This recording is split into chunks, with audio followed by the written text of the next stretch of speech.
Assalamualaikum warahmatullahi wabarakatuh. Alhamdulillah wassalatu wassalamu ala rasulillah amma ba'd.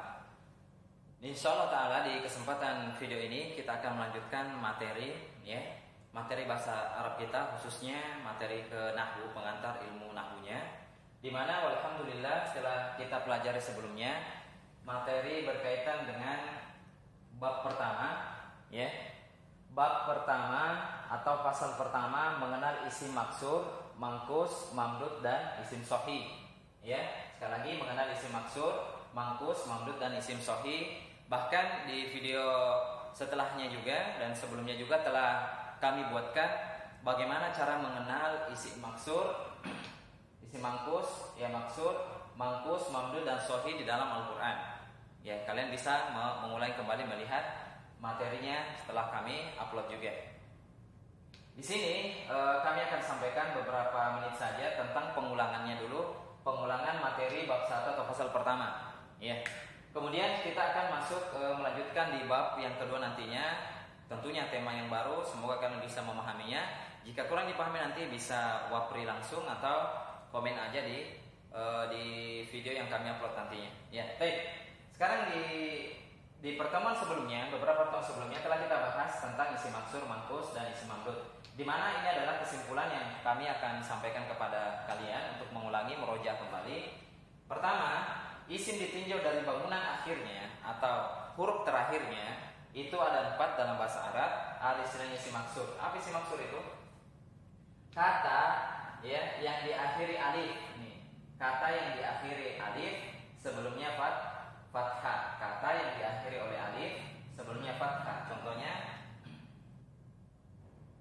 Mustafa, misalkan Mustafa Kata yang diakhiri oleh alif sebelumnya fathah, dan itu namanya isim maksur.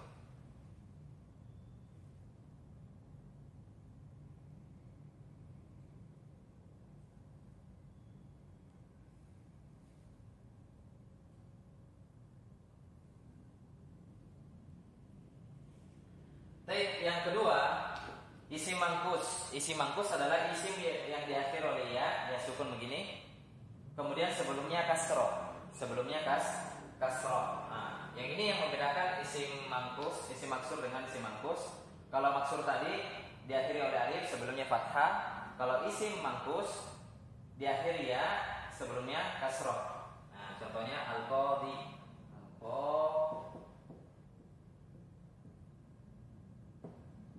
Al-qadhi, artinya hakim. Ini isim mangkus, diakhiri ya sebelumnya kasroh. Kemudian isim mamdud, isim mamdud di sini berarti kan isim yang diakhiri oleh hamzah, sebelumnya alif. Sebelumnya alif. Kemudian contohnya ibtida'un, permulaan. Ibtida'un diakhiri oleh hamzah sebelumnya alif. Ini contohnya. Kemudian yang terakhir adalah isim sahih. Isim sahih adalah isim yang tidak diakhiri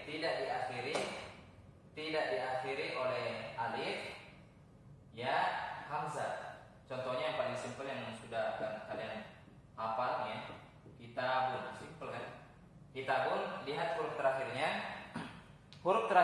tidak diakhiri oleh alif, kemudian tidak diakhiri oleh ya, dan tidak diakhiri oleh hamzah, maka yang dikatakan isim sahih. Mungkin ini merojaah tentang bab pertama, kemudian kita akan masuk di bab yang kedua.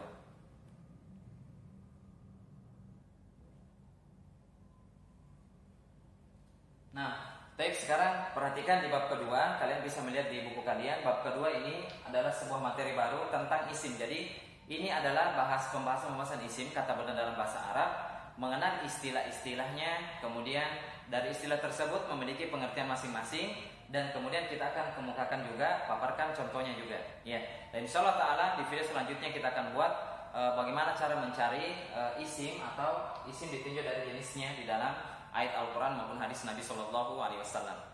Sekarang coba perhatikan bab yang kedua. bab kedua atau fasal yang kedua. Bab yang kedua, fasal kedua ini berbeda dengan fasal yang pertama. Ya. Kalau bab yang kedua, isim ditinjau dari jenisnya. Di dalam bahasa Arab itu yang membedakan bahasa yang lain, ada istilahnya kata benda atau kata di dalam bahasa Arab itu ditinjau dari jenisnya. Ada dua di sini. Ya. Ada istilahnya isim mudzakkar. Ya. Isim mudzakkar yang pertama adalah isim mudzakkar. Yang kedua namanya isim muannas. Mungkin kalian ada salah seorang guru kalian telah menjelaskannya. Ada isim mudzakkar dan isim muannas. Dan inilah bab kedua atau fasal kedua, isim ditinjau dari jenisnya. Yang pertama isim mudzakkar adalah isim yang atau kata benda yang menunjukkan laki-laki. Dia menunjukkan laki-laki. Ini bahasa Arab, pembagian dari bahasa Arab berbeda dengan bahasa kita. Tidak ada pembagian yang demikian. Maka karena kita belajar bahasa Arab, ingin mempelajari bahasanya orang Arab, makanya kita harus mengetahui istilah-istilah mereka. Ya, jadi kata yang menunjukkan laki-laki. Ya. Kemudian yang kedua, isim muannas adalah kata yang menunjukkan perempuan atau wanita. Ya. Kata yang menunjukkan perempuan atau wanita. Mudzakkar, isim mudzakkar. Jadi yang pertama adalah namanya isim mudzakkar, yang kedua isim muannas. Isim mudzakkar, ya. Jadi yang pertama adalah isim mudzakkar, isim yang menunjukkan laki-laki. Kemudian yang kedua isim muannas. Ya, isim muannas adalah isim yang menunjukkan perempuan atau wanita. Nah, sekarang pembagiannya, ini pembagiannya. Isim mudzakkar, ya ini ada dua. Ada yang disilakan dengan mudzakkar hakiki. Jadi bacanya isim mudzakkar hakiki. Isim mudzakkar hakiki. Pengertiannya, isim mudzakkar hakiki adalah isim yang menunjukkan hewan atau manusia. Kata benda atau kosakata dalam bahasa Arab maknanya itu hewan dan manusia. Namanya isim mudzakkar hakiki. Jadi sekali lagi, kata benda atau kosakata dalam bahasa Arab yang menunjukkan hewan dan manusia namanya isim mudzakkar hakiki. Contohnya Muhammadun. Nah, Muhammadun di sini dia menunjukkan manusia. Muhammadun, Zaidun, Aliyun. Nah, kemudian tilmidun siswa. Ya, misalkan ini adalah siswa atau thalibun sama. Tilmidun, ya, siswa atau murid. Menunjukkan manusia dan dia laki-laki, ya. Tilmidun. Ya, Muhammad menunjukkan manusia laki-laki. Menunjukkan manusia dia laki-laki. Mudzakkar hakiki. Manusia dia laki-laki. Kemudian sampai tilmidun, ya, dia murid laki-laki, maknanya murid laki-laki dan dia menunjukkan manusia.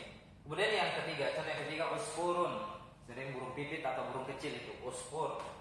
Usfurun, jadi namanya usfur ini adalah dia menunjukkan hewan hakiki dan dia adalah mudzakkar, menunjukkan laki-laki. Usfurun, sekali lagi dia menunjukkan hewan dan dia juga laki-laki. Namanya isim mudzakkar hakiki. Jadi kata benda yang bermakna laki-laki dan menunjukkan hewan atau manusia. Ini isim mudzakkar yang terbagi menjadi dua. Hakiki. Kemudian yang kedua, mudzakkar majazi. Mudzakkar majazi, ya. Mudzakkar majazi adalah isim mudzakkar yang tidak menunjukkan hewan atau manusia, atau dia bukan hewan dan manusia. Kosakata dalam bahasa Arab maknanya itu bukan manusia, bukan hewan. Ya, dia kata benda, kalau bahasanya benda mati gitu. Misalkan kitabun.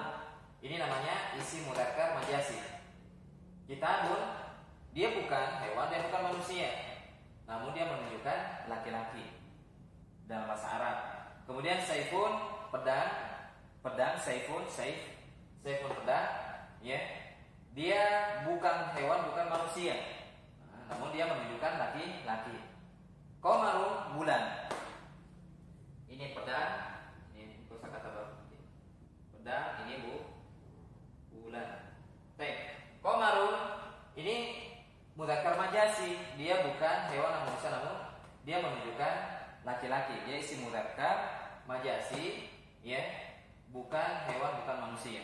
Nah, mungkin pembagian yang pertama tentang isim mudzakkar, yang kesimpulannya isim ditinjau jenisnya ada dua, ada isim mudzakkar. Isim mudzakkar terbagi menjadi dua. Ya, isim mudzakkar tadi isim yang menunjukkan laki-laki. Kemudian ada terbagi dua, ada namanya mudzakkar, isim mudzakkar hakiki yang menunjukkan hewan dan manusia. Jadi isim yang menunjukkan laki-laki, menunjukkan hewan dan manusia. Itu cara membaca bagannya. Kemudian isim mudzakkar majasi.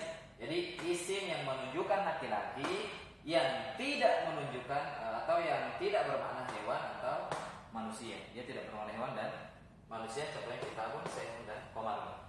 Kemudian isim yang kedua adalah isim yang menunjukkan perempuan atau namanya isim muannas. Isim muannas, isim yang menunjukkan perempuan. Ya. Di sini juga ada namanya hakiki, ada majasi, sama dengan isim mudzakkar istilahnya. Contohnya isim muannas yang hakiki yang menunjukkan manusia atau hewan. Kata-kata yang menunjukkan manusia, tertuju kepada manusia, bermakna manusia atau hewan. Contohnya Hindun, ini nama wanita. Ya, nama wanita ini menunjukkan namanya isim muannas hakiki. Kata yang menunjukkan wanita namun dia hakiki. Makna hakiki di sini tadi manusia atau hewan. Kemudian baqaratun, sapi betina. Baqaratun, sapi betina. Ya. Kemudian yang kedua isim muannas majasi sama tadi yang tidak menunjukkan majasi, sekali lagi ada di buku kalian. Dia bukan hewan, bukan manusia. Ya, contohnya isim muannas yang majasi yang isim yang menunjukkan perempuan tidak bermakna hewan maupun manusia. Contohnya saburatun, papan tulis, saburatun, whiteboard, ya. Kemudian nafiratun, window, ya. Nafiratun, jendela, ini papan tulis. Ini tidak menunjukkan manusia, bukan hewan manusia, dan ini juga bukan hewan atau manusia. Jadi ini pembagian bab yang kedua, pengenalan pertama, ya. Pasal yang kedua atau bab kedua, isim ditunjuk dari jenisnya ada dua, ada isim mudzakkar, ada isim muannas. Mudzakkar menunjukkan laki-laki, muannas menunjukkan perempuan, dan ada masing-masing pembagiannya. Ada mudzakkar hakiki, ada mudzakkar majasi, ada muannas hakiki, dan ada muannas majasi. Dan insyaallah taala bagaimana cara mengenal katanya, meskipun kita nggak tahu artinya, kita akan tahu nanti, wah ini isim muannas nih, ini isim mudzakkar nih. Kalian akan bisa membedakannya tentunya dengan mengenal ciri-cirinya yang insyaallah kita akan bahas nanti ciri-cirinya. Barakallahu fikum.